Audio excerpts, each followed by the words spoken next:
Assalamualaikum warahmatullahi wabarakatuh. Teman-teman ibadah luar biasa, komunitas Ratu Lisa di seluruh Indonesia dan juga komunitas Dik Lisa, Dialog Pendidikan Literasi Bahasa dan Sastra Indonesia.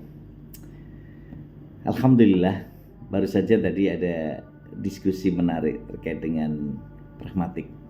Ini menarik ini karena kalau sering Pak Romadi sampaikan, belajar pragmatik itu belajar memanusiakan manusia. Tetapi belajar pragmatik juga menjadi salah satu bagian strategi tutur kesantunan yang bisa menjadi daya pragmatik luar biasa. Jadi misalnya gini, ada ada kawan yang menyampaikan izin, kawan, saya mau izin, boleh enggak ya? Loh, izin apa? Nah, lalu kawan saya mengatakan, ya izin, tapi nggak enak kalau saya katakan. Nah, terus kawan saya mengatakan, loh kok nggak enak? Nah, terus saya menyampaikan lagi, ya gimana ya kalau saya mau menyampaikan nanti khawatirnya jadi marah, jadi nggak diizinkan. Lalu saya tanya, emangnya apa toh yang mau disampaikan untuk minta izin? Nah, terus gini Mas Mamat, aku mau minta izin pinjam motormu. Nah, motor di mana? Itu motormu yang di depan. Kebetulan kami satu kos gitu ya, jadi satu kos-kosan.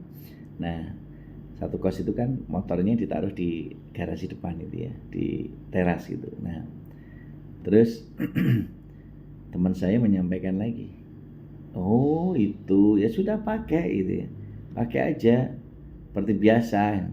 Nah, tapi terus dia cengar-cengir gitu sambil mengatakan, hihihi, sudah selesai ku pakai, maksudnya aku minta izin kalau aku sudah memakai motormu. Walah, saya baru ngeh. Ini namanya strategi tutur pragmatik ya, menyampaikan implikator pragmatik tapi dengan basa-basi pragmatik. Jadi teman-teman yang pada luar biasa, kadangkala memang strategi tutur pragmatik itu disampaikan karena si penutur ini mungkin lah ini kalau kita peranggapkan dari tuturannya tadi ya, kawan saya ini dari tuturannya mungkin khawatir kalau pinjam motornya tidak diizinkan, maka pakai dulu baru izin.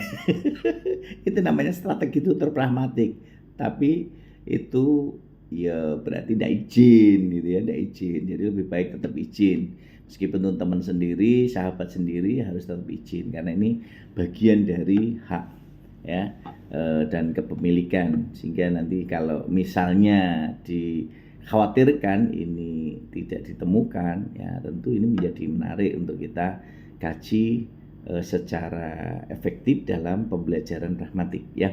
Jadi strategi tutur pragmatik itu bisa dilihat pada strategi tutur langsung dan tidak langsung. Maka ketika seorang penutur menyampaikan implikatur, maka seorang lawan tutur bisa memperanggapkan. Nah, peranggapan ini bisa tepat sekali seperti yang disampaikan, tetapi bisa juga mirip, bisa juga sama sekali jauh.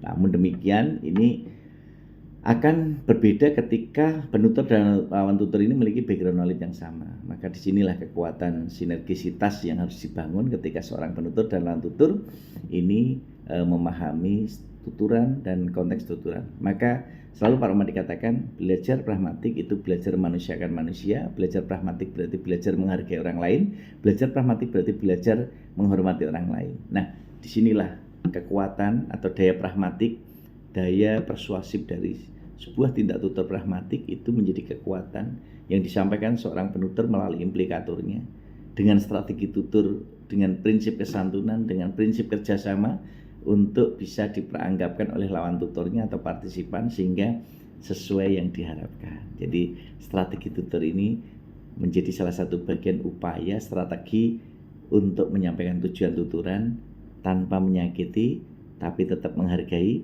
dengan kesantunan, dengan kebahagiaan, dengan kegembiraan, sehingga menyelesaikan masalah tanpa masalah. Disinilah kekuatan pragmatik dalam berkomunikasi. Teman-teman ibadah luar biasa, tetap belajar pragmatik dengan menyenangkan, dengan menggembirakan, karena disitulah kekuatan kita untuk senantiasa bisa menjadikan pragmatik media belajar dan media pembelajaran yang terus menyenangkan dengan senyum 228, 2 cm kiri, 2 cm kanan, 8 detik mengembang.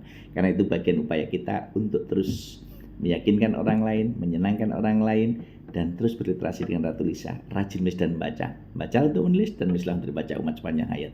Karena komitmen itu akan terus mengantarkan kita untuk ikut menyinari dunia seperti bintang, bulan, dan matahari yang selalu menyinari bumi baik tampak maupun tanpa oleh manusia. Semangat bersama kita, sama Muhammad Rahmati Ratu Lisa yang Jos Gandos Pol.